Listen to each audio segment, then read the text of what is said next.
ప్రస్తుతం 7, 8 తరగతుల విద్యార్థులు రెండవ తరగతి పుస్తకాలు చదవలేకపోవడం, లెక్కలు చేయలేకపోవడం ఇది దేశవ్యాప్తంగా పాఠశాలలో ఉన్న సమస్య.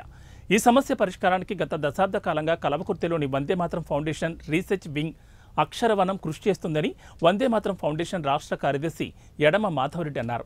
అంకితభావం కలిగి ఉన్న విద్యార్థులకు 120 మంది వాలంటీర్లకు అక్షరవనంతో శిక్షణ ఇప్పించి 7 జిల్లాల్లో 20 కేంద్రాలు 3000 మంది విద్యార్థులకు ఏప్రిల్ 25 నుంచి మే 25 వరకు సమ్మర్ క్యాంపులు నిర్వహించి విద్యార్థుల సమగ్ర వికాసానికి అవసరమైన language self learning, logic peer learning, life skills learning by doing LLL కార్యక్రమం విజయవంతంగా నిర్వహించడం జరిగిందన్నారు మాధవరెడ్డి.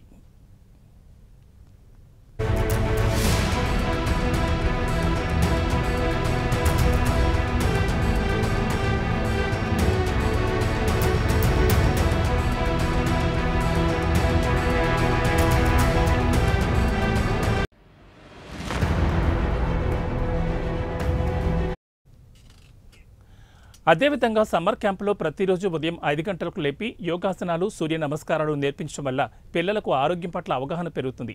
విద్యార్థులకు కథల పుస్తకాలు, మహాపురుషుల జీవితాల గురించి చదివే అలవాటు చేయడం ద్వారా పిల్లల్లో సృజనాత్మకత, ఆలోచన శక్తి పెరగడమే కాకుండా భాషపై పట్టు సాధిస్తారన్నారు.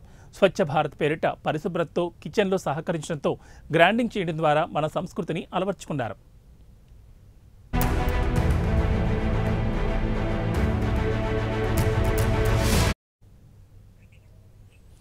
విద్యార్థుల తల్లిదండ్రులను సమ్మర్ క్యాంపులకు పిలిపించి పాదపూజల కార్యక్రమాన్ని చేయడం ద్వారా అమ్మా నాన్నల పట్ల గౌరవం పెరుగుతుందన్నారు. శిక్షణ పొందిన నృత్య దర్శకుల ద్వారా శాస్త్రీయ నృత్యాన్ని, జానపద నృత్యాలను విద్యార్థులకు నేర్పించి పెద్దల వేదికలపై ప్రదర్శనలు ఇప్పించడం ద్వారా వారి మనోధైర్యం పెరుగుతుందన్నారు.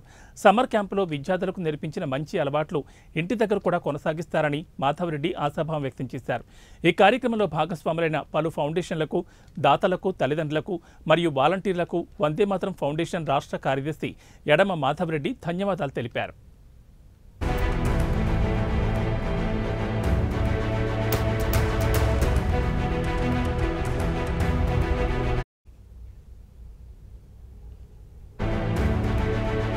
వందే Mataram foundation, Shrutilaya cultural academy, my village model village, Aikyata foundation, Uppala charitable trust, Shri Desai Muralidhar Reddy foundation, ఇలా అనేక స్వచ్ఛంద సంస్థల సంయుక్త ఆధ్వర్యంలో గ్రామీణ విద్యార్థుల కోసం నెల రోజుల పాటు సమ్మర్ క్యాంపు నిర్వహించడం జరిగింది.